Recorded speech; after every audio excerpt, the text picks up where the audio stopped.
నిజంగా మా social media భారతదేశంలోనే నెంబర్ వన్ సోషల్ మీడియా ఏదైనా ఉందంటే అది YSRCP Congress party social media.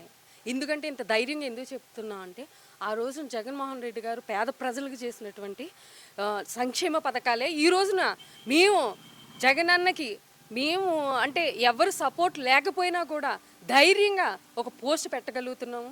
ఆ రోజున జగనన్న ఇన్ని పథకాలు చేశారు, ఇంతమందికి వెలుగును చూపించారని మేము చెప్పగలుగుతున్నాము. అందుకు ఇప్పుడు కూడా మేము మాకు జగనన్న అంటే చాలామంది వాలంటీర్గా వచ్చి పోస్టులు పెడతారు.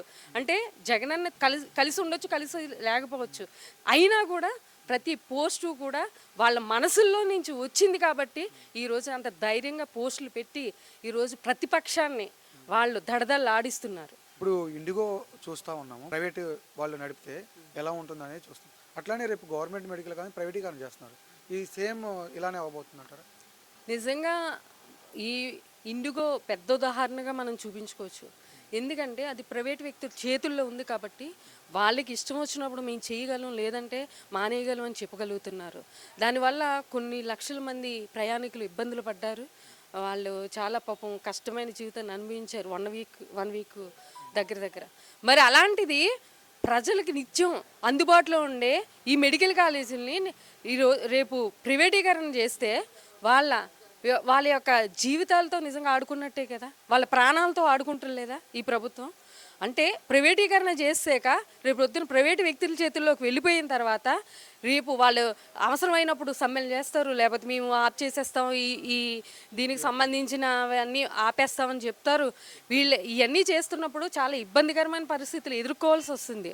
అందుకే జగనన్న ముందుగానే ఆలోచన చేసి దీని గురించి ఇది ప్రైవేటీకరణ అవుతే ప్రజల యొక్క ప్రాణాలకు ఇబ్బందులు అవుతున్నాయని చెప్పేసి ముందు నుంచి పోరాటం చేస్తున్న మా వైఎస్ఆర్సీపీ ప్రభుత్వం.